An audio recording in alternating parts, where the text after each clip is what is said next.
Los incas, una civilización extraordinaria. Los incas dejaron tras de sí rastros intrincados y monumentales de su genialidad.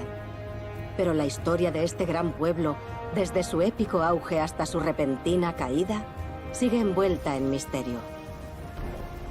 La caída del Imperio Inca fue un derrumbamiento brutal, sorprendente e inesperado. ¿Qué restos de la conquista española podemos ver aún hoy en Perú?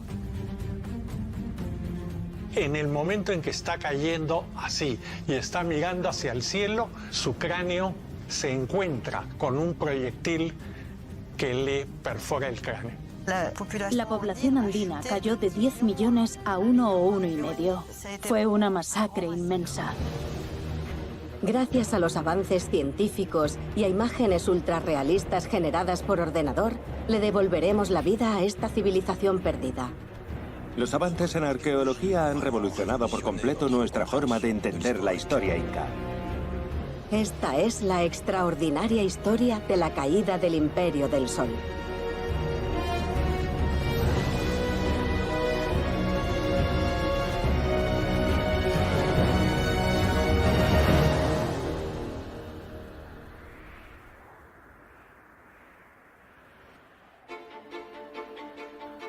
A principios del siglo XVI, el Imperio Inca estaba en su apogeo. Una administración poderosa dirigida por el emperador Huayna Cápac. Este emperador todopoderoso gobernó a sus 12 millones de súbditos con una eficacia formidable, empleando un sistema de trabajo obligatorio. La capital, Cusco, era una ciudad dinámica y próspera, organizada en torno a palacios, una plaza grande y su templo de Coricancha. Aquí se amasó la fortuna del imperio. Paisajes salvajes domesticados por muros de piedra colosales. Explotaron los recursos naturales y formaron innumerables granjas de llamas, terrazas agrícolas y sistemas de regadío inteligentes que permitían cultivar comida en abundancia. Pero solo 30 años después, en cuestión de meses, todo el imperio se vino abajo. Es impresionante que el Imperio Inca haya colapsado o haya desaparecido en tan corto tiempo. Para entender esta caída tan repentina, tenemos que estudiar el legado del último gran emperador inca. En la primera parte del siglo XVI, antes de la llegada de los conquistadores, Huayna Cápac reinó implacablemente, amplió su territorio e impuso un régimen autoritario a su pueblo.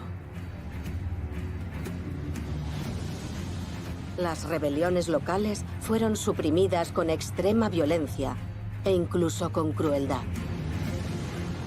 Este reinado del terror, que marcó las últimas décadas del imperio, culminaría en la mayor crisis a la que se habían enfrentado jamás los incas. Los españoles llegaron en un momento de conflicto interno generalizado, sin el cual seguramente no habrían tenido ni un punto de apoyo en el territorio. Si hubieran llegado 10 años más tarde o 20 años antes, la conquista no se habría producido, o se habría producido mucho después, quién sabe.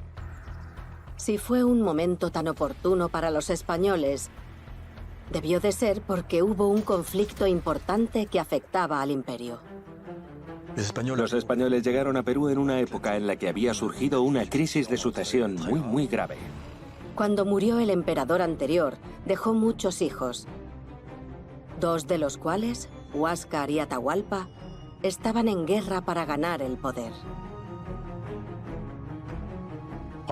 Cada vez que muere un rey, surge la cuestión de la sucesión. Porque en este sistema no había un derecho de sucesión para el primogénito directamente. Todos los hijos incas son capaces de tomar el poder, si demuestran su habilidad como guerreros, su habilidad estratégica y política y su capacidad de mantenerse en el poder. La guerra entre Huáscar y Atahualpa no es la guerra entre 2 hermanos, es la guerra entre 2 tendencias que tenían imágenes, tenían políticas diferentes de cómo administrar el Tahuantinsuyo. La guerra fraternal tomó el aspecto de una guerra civil. Cada hermano tenía luchadores en guerra en distintas partes del país. En 1532, las tensiones llegaron a su punto máximo. Atahualpa le arrebató el trono a su hermano. Atahualpa sabía de la existencia de los españoles desde hacía años. El primer viaje español a Perú fue en 1527. Hubo un segundo viaje, pero hasta el tercer viaje de 1532 no se produjo la conquista. Los peruanos sabían que existían, pero no sabían exactamente de dónde venían ni qué querían. Sus intenciones se revelaron meses después, en Cajamarca, un pequeño pueblo de montaña al norte de Perú, donde los incas se enfrentaron a uno de los conflictos más cruciales de la historia de la humanidad. Este espacio urbano de la Plaza de Armas, que ha ido prevaleciendo durante muchos siglos, ha sido testigo de uno de los acontecimientos más importantes que tuvo la historia peruana, americana y mundial. En esta plaza, en otoño de 1532, se produjo el improbable encuentro entre dos mundos. Por un lado, Pizarro, el líder de 200 conquistadores españoles. Por el otro, el emperador Atahualpa, acompañado por miles de nobles con vestimentas tradicionales. Un enfrentamiento entre un emisario de una Europa cristianizada, hambriento de conquistas y oro, y un jefe inca considerado un semidios por el pueblo andino. Fue un momento decisivo en la colonización europea de Sudamérica. Cuando el ejército de Pizarro citó al emperador inca a su encuentro, Atahualpa no sabía qué esperar. Habían pasado 5 años desde que el pequeño grupo de conquistadores había desembarcado en los Andes y había comenzado el saqueo de poblaciones en busca de oro. Se estaba relajando en los baños calientes a las afueras de la ciudad cuando llegó la invitación y se sintió intrigado. Atahualpa sintió curiosidad, pero era consciente de los actos de violencia que habían cometido los españoles contra los oficiales incas y la población local. Su idea seguramente era la de impresionarlos, asustarlos y después, quizá, masacrarlos para deshacerse de ellos. Organizaron un encuentro para la mañana siguiente en esta plaza de Cajamarca. Cuando Pizarro llega, no encuentra mucha población aquí en Cajamarca. La ciudad, como cualquier otro centro administrativo, estaba casi vacía la mayor parte del año. Solo había unos cuantos trabajadores civiles que trabajaban allí todo el año.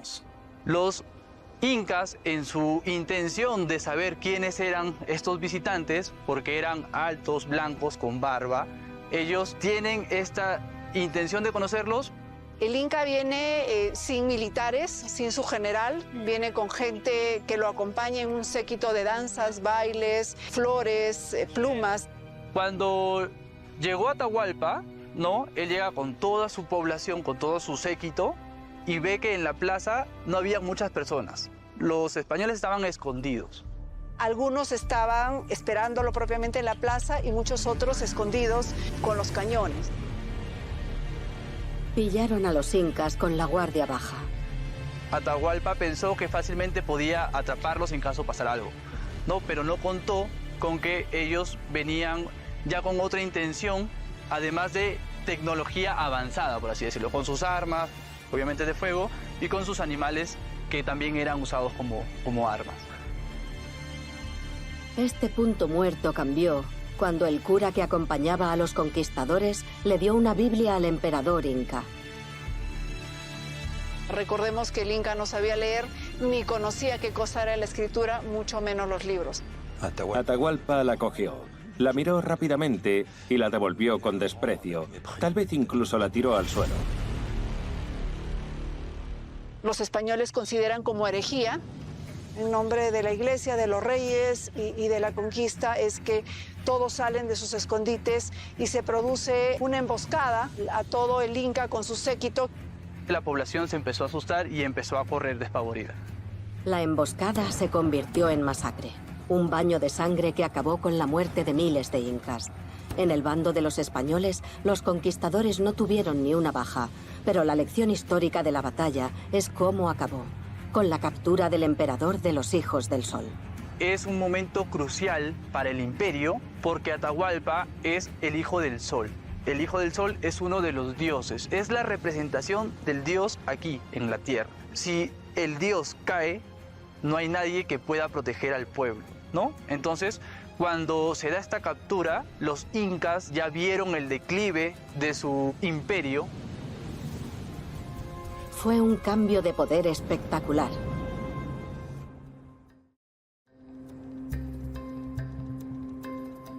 A unos cientos de metros de la plaza, los investigadores y el ayuntamiento están llevando a cabo unas excavaciones. Un lugar intrigante enterrado bajo edificios modernos. Una vez que capturan a Atahualpa, es ahí donde lo mantienen prisionero. Durante la época inca, este lugar formaba parte de una gran estructura que aún hoy guarda secretos. Queremos saber si esto formó parte de un conjunto mayor, ¿no? Un centro habitacional, o tal vez fue una estructura ritual ceremonial. Tenemos que entender qué función tuvo dentro de esta yacta inca y por qué es que eligen este espacio como captura. Aunque lo tenían prisionero, el emperador podía moverse por el edificio. Durante ese periodo, él aprende a convivir con los españoles, muestra su poderío también porque mantiene esa vestimenta, mantiene a sus mujeres dentro de este espacio de cautiverio, pero también aprende a jugar ajedrez y a pensar una y mil veces en cómo va a pagar su libertad. En esta pequeña sala rectangular, cerrada durante 500 años, tuvo lugar uno de los relatos más románticos de la caída del Imperio Inca. A solicitud del emperador, llenaron esta sala de oro y plata de todos los rincones del territorio. Un tesoro que pretendía ser el rescate para su liberación. Atahualpa se da cuenta de la ambición de los españoles y sabe que la única forma de poder obtener su rescate es pagando esa libertad con lo que ellos adoraban, que era el oro y la plata. Para los incas el oro tenía otro significado, tenía un significado sagrado, mientras para los españoles tenía un significado monetario.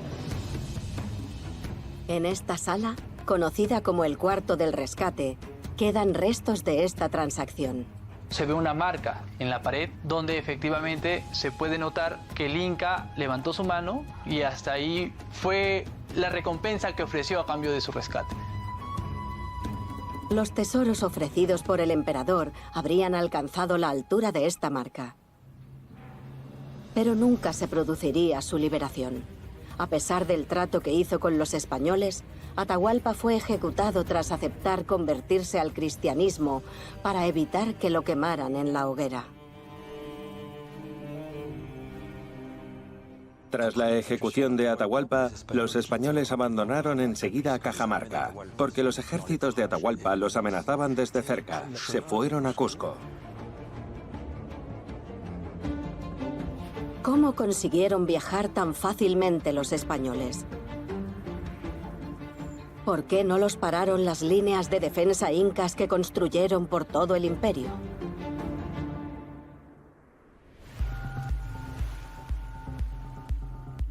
En el desierto de Atacama, 200 metros cañón abajo, encontramos el lugar de defensa de los Hijos del Sol. Pero las ruinas parecen una estructura residencial más que una militar. Es un pueblo grande, construido en una zona alta estratégica. Por un lado estaba protegida naturalmente por el cañón del río y por el otro tenía un muro defensivo que protege y encierra el lugar. Este tipo de lugares, denominados pucará, estaban diseñados para luchar contra las rebeliones de las comunidades locales. Servían principalmente como refugio para las poblaciones amenazadas. Sin imaginar que un día estarían a merced de combatientes armados, la estrategia de defensa militar inca se quedó muy corta ante la de Europa en aquella época. No es un lugar fortificado, como los que vemos en las fortalezas medievales, por ejemplo.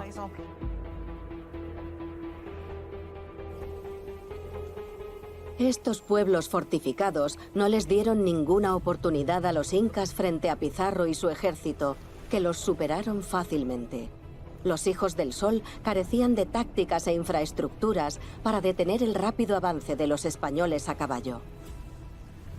Pero aunque no tuvieran una estrategia de defensa, ¿cómo pudieron 200 guerreros españoles vencer a un ejército de decenas de miles de soldados incas? La fortaleza del Imperio del Sol era su impresionante ejército. Entre los servicios que los pueblos conquistados le ofrecían al Estado inca estaba el servicio militar. Podía durar 10 años o más. Por tanto, cada comunidad local le entregaba al ejército inca personas que lo hacían crecer de una forma muy significativa. El ejército inca era grande, pero solo tenía equipamiento rudimentario. Como armas, los incas usaban hondas, flechas y hachas grandes. No tenían parangón con las armas españolas. Los españoles venían con un conocimiento preparado de manejos de armas o armamentos. Al lado de ellos tenían los caballos, los arcabuces. Entonces, posiblemente había una estrategia militar de los españoles. Tenían armas que desempeñarían un papel esencial en las batallas contra las tropas y los ejércitos indígenas. Y para los indígenas fue un desconocimiento total. Los españoles tenían una ventaja estratégica y militar, pero eso no es todo. También se aprovecharon de las fuertes divisiones dentro del imperio. Algunas comunidades locales que habían sido conquistadas por los incas se rebelaron y se unieron a los conquistadores. Muchos de los grupos étnicos vieron a los españoles como sus salvadores. Las poblaciones locales sometidas al control de los incas, que tenían que pagar tributos y desplazarse a veces miles de kilómetros, también decidieron dejar de apoyar a los incas en algunos lugares, porque el régimen inca era demasiado.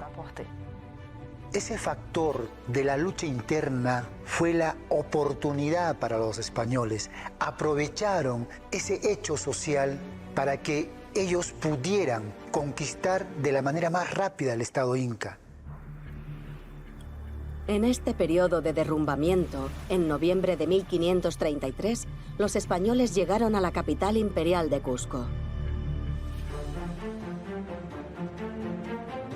Quedaron impresionados. Cuando los españoles llegaron a la ciudad del Cusco, no solamente se impresionaron sobre la arquitectura inca, también se asombraron de los caminos que había en el Valle del Cusco. Los españoles quedaron impresionados por la prosperidad del imperio inca.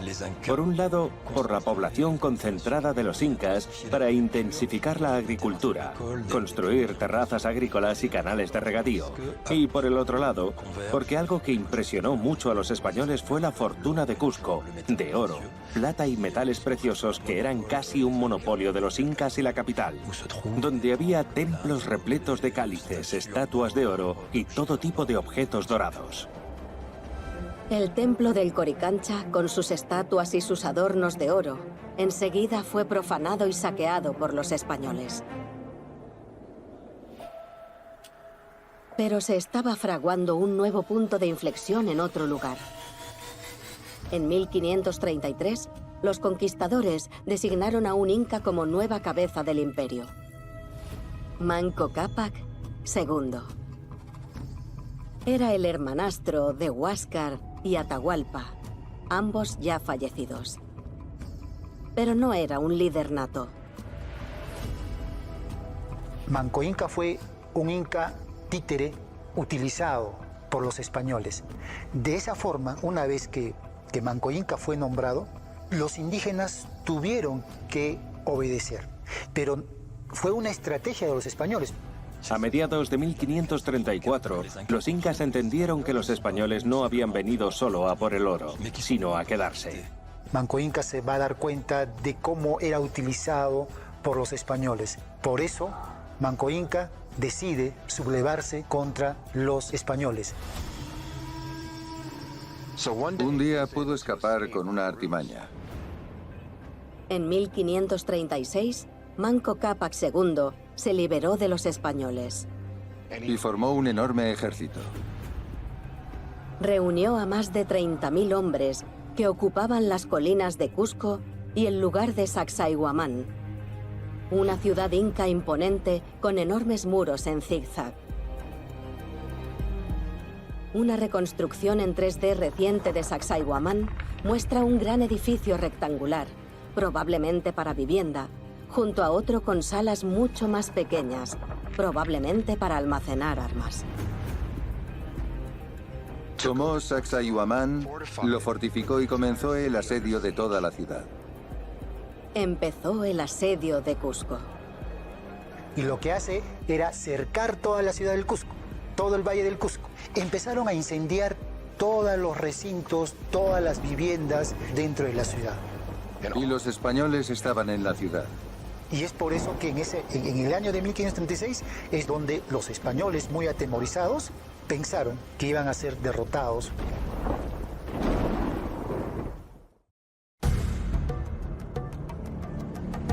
A pesar de ser un símbolo de poder y de su impresionante tamaño, Sacsayhuamán no era adecuado para el combate. En 1537, fracasó el asedio que creó Manco Cápac II para rebelarse contra los españoles.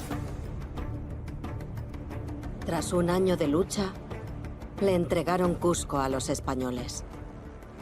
El asedio de Cusco fracasó porque duró demasiado. Los guerreros incas eran básicamente agricultores que tenían que volver a sus actividades productivas. Tenían una familia que alimentar y fueron abandonando gradualmente el asedio, que se suspendió en 1537. Los incas no tenían a los mejores luchadores para defender la ciudad de Cusco. Pero ese no fue el único factor que acabó en la abrupta caída del imperio. A las afueras de la capital de Perú, Lima, en las colinas de esta ciudad, encontramos un tesoro arqueológico. En el año 2000, desenterraron miles de momias para su estudio. Guillermo Koch es el arqueólogo que lideró las excavaciones que revelaron una información crucial sobre la conquista española que se pasó por alto durante mucho tiempo. Este cementerio nos sorprendió porque el cementerio estaba intacto. Estos huesos pertenecen a guerreros incas que murieron luchando contra los conquistadores por la ciudad de Lima en 1536. Esto lo vemos en esta muestra. La mayoría de ellos tienen fracturas, ¿no?, causadas por masas de piedra. Más de 3/4, probablemente el 80% de los muertos tienen heridas causadas por armas nativas, no por armas europeas. Los exámenes forenses han determinado que había muy pocas lesiones provocadas por armas afiladas o de fuego. La mayoría estaban causadas por golpes con mazas de piedra, que son las armas que utilizaba el pueblo andino. Llegamos a la conclusión, no, la conquista no fue españoles contra nativos, fue españoles con nativos contra nativos. Si inicialmente fueron 200 españoles que lograron someter a una gran cantidad de indígenas, esos 200 se fueron acumulando con el apoyo de otros indígenas que estaban en total desacuerdo con el Estado inca. Pizarro, el líder de los conquistadores, no solo unió al pueblo indígena a su causa, sino que hizo que lucharan por él. El mito de los españoles, que consiguieron hacer caer un imperio con solo 200 hombres, empieza a desmoronarse. Durante las batallas, cuando los incas se enfrentaban a los guerreros españoles con sus armas europeas, no tenían ninguna oportunidad. Hubo un factor sorpresa, evidentemente, porque habían armas que no se conocían. Ellos no tenían idea que una espada podía cortar una pierna o un brazo de un solo golpe. Eso no existía. Ni que hubiese un proyectil que pudiese volarle la cabeza a un individuo. Pero eso fue lo que le pasó a este guerrero. Este individuo muere de una manera doblemente trágica. La mandíbula está rota en pedazos, tanto la mandíbula superior como la mandíbula inferior.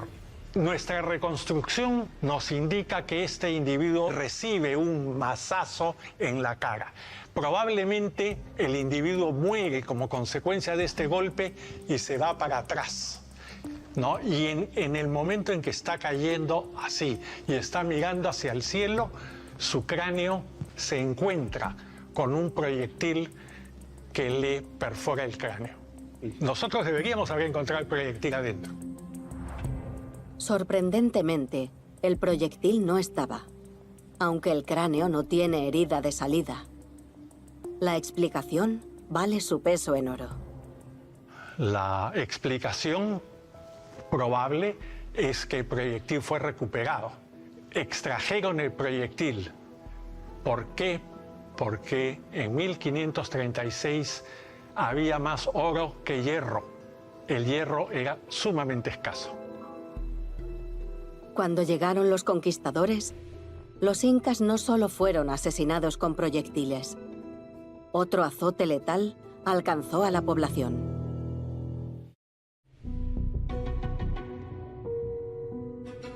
La conquista produjo un colapso demográfico, una rápida caída de la población. Se redujo entre el 65-70% al 85-90% en un periodo de 40 años. Los europeos no tenían la capacidad bélica, numérica, ¿no?, la cantidad de soldados como para exterminar a los nativos de esa manera. ¿Cómo se explica eso? Además de las armas, los conquistadores trajeron virus de Europa que diezmaron a las poblaciones locales. Los americanos indígenas, aislados del resto del mundo, no habían desarrollado defensas contra enfermedades como el sarampión, la viruela y muchas otras que los españoles trajeron inintencionadamente con efectos devastadores. Rápidamente, la población andina cayó de 10 millones a 1,5 millones. Fue una masacre enorme.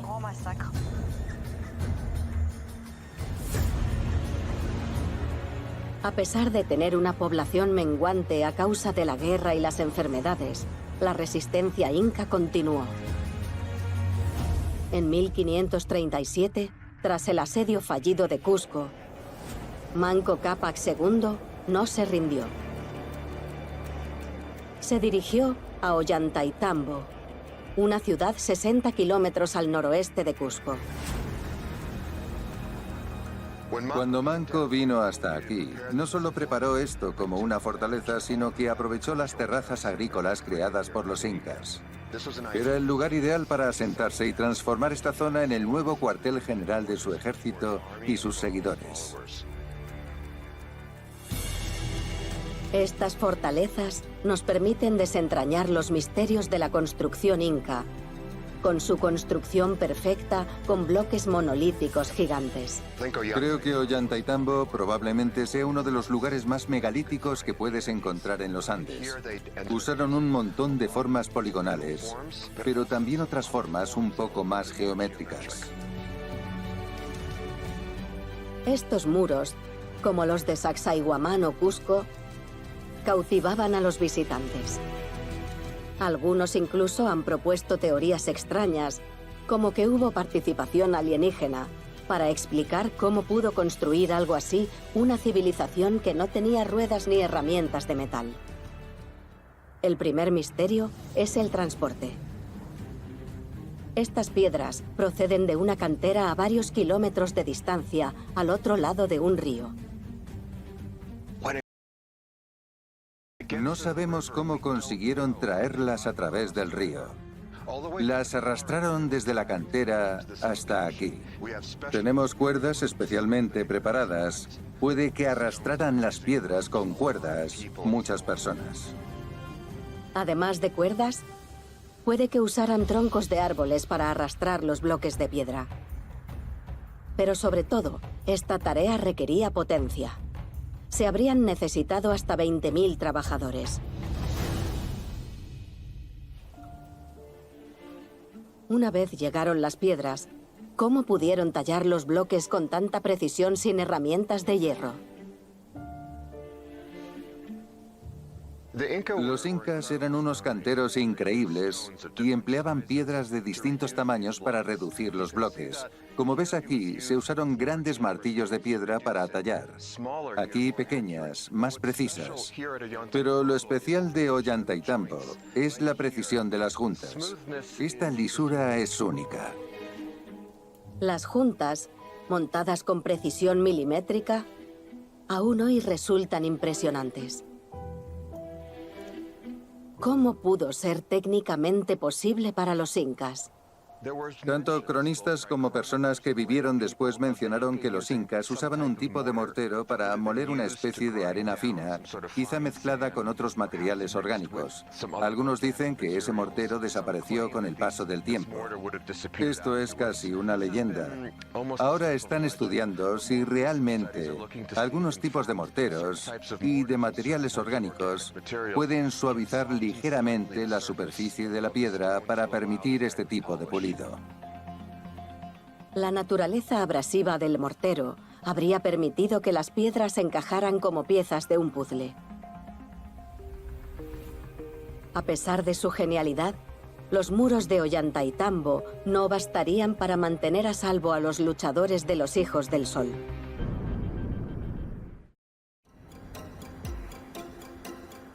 En 1537, tras meses de asedio, Manco Cápac II, el último jefe inca, volvió a verse obligado a huir frente al ataque de los españoles. Después de la derrota, Manco Inca no le quedaba otra de refugiarse en la selva, refugiarse en la zona de Vilcabamba. En la jungla, Manco Cápac II se reúne con las élites inca que resistían contra los colonizadores españoles, incluidos los que ocuparon el majestuoso Machu Picchu. Gracias a la datación por radiocarbono, podremos deducir que posiblemente este lugar fue abandonado tras la llegada de los españoles a esta zona, que la gente se trasladó a otro lugar. La ciudad en la cima de la montaña, a 2.430 metros de altura, había evitado los ataques que asolaron Perú durante la conquista.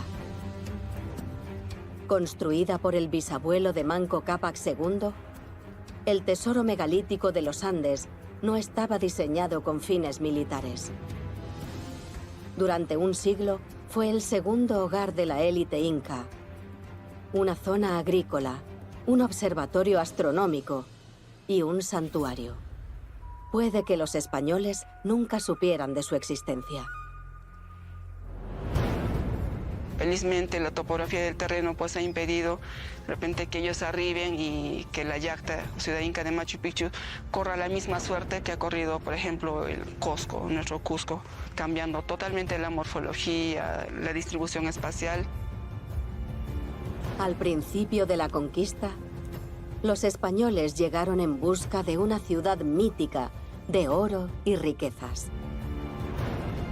Se dice que los españoles llegaron buscando el dorado, pero una vez que llegaron a América, los españoles se encuentran con que no hay tal oro soñado. Los conquistadores encontraron oro principalmente en minas. Aparte de Cusco, no había más ciudades donde se exhibiera ostentosamente oro y riquezas. En 1533, cuando llegaron los españoles a Pachacámac, empezaron a buscar tesoros. Se quedan acá 6 meses saqueando el sitio y por eso está lleno de huecos, destruyendo los templos en busca de ese oro que no existía en la cantidad que ellos esperaban. Y aquí, los españoles no solo saquearon bienes materiales. En 2016, la arqueóloga Rocío Villar Astigueta descubrió las cicatrices de los abusos de los conquistadores grabadas en el suelo.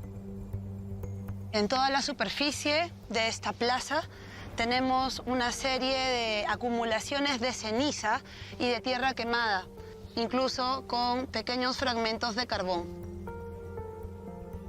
Son los restos orgánicos de un incendio que ardió hace 500 años.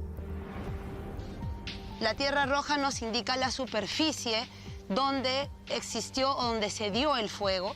Justamente el color cambia porque la arcilla al quemarse toma esta coloración rojiza y la ceniza nos habla de los diferentes materiales que fueron quemados.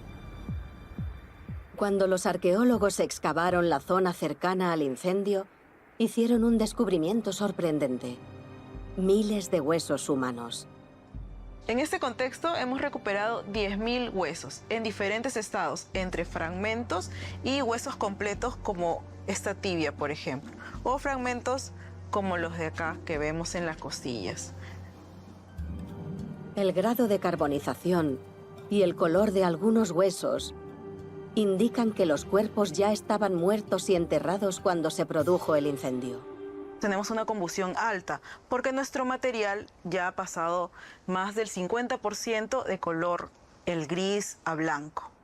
Para entenderlo, ha comenzado una investigación que combina arqueología y medicina forense. Hemos podido identificar 3 núcleos de quema. Los arqueólogos querían entender a qué correspondían estos fuegos aislados. Iniciamos la excavación y poco a poco nos pudimos dar cuenta de que existían áreas de quema muy bien definidas y muy bien delimitadas, y los huesos humanos, los restos óseos humanos, se encontraban precisamente asociadas a las superficies donde se habían dado las quemas. Esto nos permitió entender que estas quemas, este fuego, se había avivado y sostenido precisamente con la intención de quemar los huesos de las personas que anteriormente habían sido sepultadas.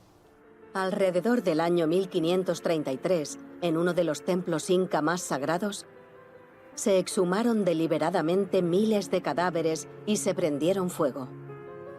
Los manuscritos hallados cerca de los fuegos, escritos en español, no dan lugar a duda. Los responsables de esta masacre fueron los conquistadores. Bueno, este hecho nos muestra una intención: la de destruir elementos sagrados. No sé si los españoles fueron conscientes de la magnitud que tenían estos actos o estas acciones, porque para los hombres del mundo andino, uno de los más grandes miedos era que su cuerpo fuese quemado después de la muerte. Y fue eso precisamente lo que ellos hicieron. Saquear sus muertos es todo un culto que está siendo violado. Todo lo que ellos sabían de sus rituales, vienen estos extranjeros y están destruyendo. Los conquistadores quisieron destrozar las creencias incas e imponer su visión del mundo en esta región. Un nuevo calendario, un nuevo lenguaje, nuevos rituales, incluso un nuevo dios. Hubo mucha imposición de la corona española, religión, catolicismo, evangelización, y eso mermó mucho a la sociedad indígena.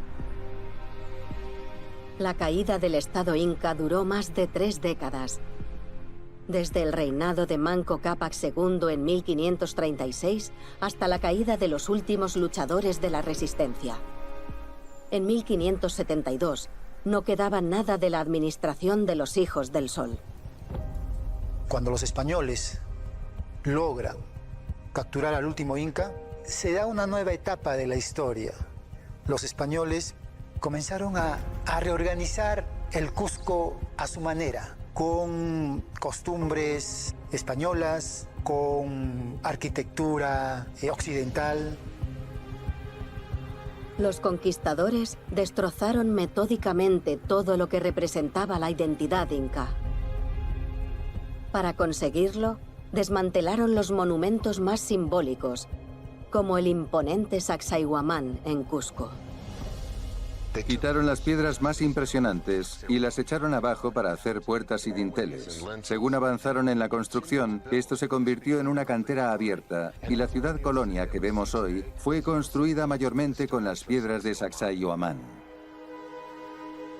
Los españoles construyeron iglesias en casi todas las ciudades incas. Pero aunque los doblegaron, la cultura indígena sigue viva.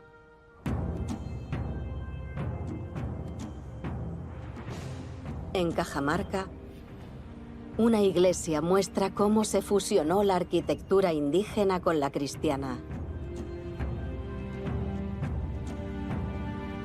Cuando se produce la conquista, en la construcción de estas grandes iglesias, se usa a los indígenas y ellos empiezan a desarrollar esta arquitectura europea. Y sabemos que en ese tiempo no había fotografías, no había modelos, entonces la forma de poder tallar estos rostros, querubines, ángeles y personajes que están compuestos en la fachada, al igual que flores, provienen tanto de la flora de Cajamarca como de los rostros indígenas. Las representaciones se adaptaron, al igual que las creencias. Los españoles pospusieron 3 días la fiesta del dios Sol, que se celebraba devotamente en todo el imperio inca, para que coincidiera con la festividad cristiana de San Juan. La religión inca siguió viva, tomando elementos cristianos.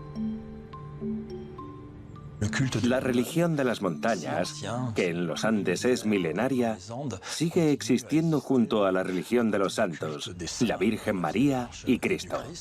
Esas dos maneras igual se han ido armonizando y creando finalmente lo que representa ahora, es el Perú, ¿cierto? Un Perú mestizo, un Perú que tiene ambos componentes, el componente andino, inca, y también el componente español. El imperio inca en sí, incluso antes de la conquista española, es el legado de siglos de culturas distintas. Esas culturas pre-incas fueron conquistados por los incas. Por eso se dice que la cultura inca fue la síntesis cultural de todo el desarrollo que se dio en el Perú antiguo. Las sociedades que habitan el Perú tienen en muchos de sus aspectos sociales, económicos, culturales, políticos y religiosos bases de lo que era la religión y los usos religiosos prehispánicos. En ese sentido, es imposible hablar de la desaparición del Inca. No solo es que la cultura antigua de Perú no desapareciera, sino que se ha vuelto mucho más visible en los últimos años, porque la civilización inca, conocida principalmente a través de los escritos de quienes la aniquilaron, ahora se está revelando sin filtros gracias a los avances tecnológicos de la arqueología moderna. La misteriosa historia del imperio inca es aún más cautivadora. Con todo el conocimiento que tenemos hoy, podemos considerar verdaderamente que los incas fueron una de las mayores, si no la mayor, civilización de los Andes. Sabían cómo innovar adoptando numerosas tecnologías basadas en conocimiento ancestral tradicional de miles de años de antigüedad. Medio milenio después de la caída del Imperio del Sol, su legado perdura. En ciertas piedras, en ciertos gestos, el aliento místico de los incas sigue vivo. Una impronta espiritual, una impronta monumental.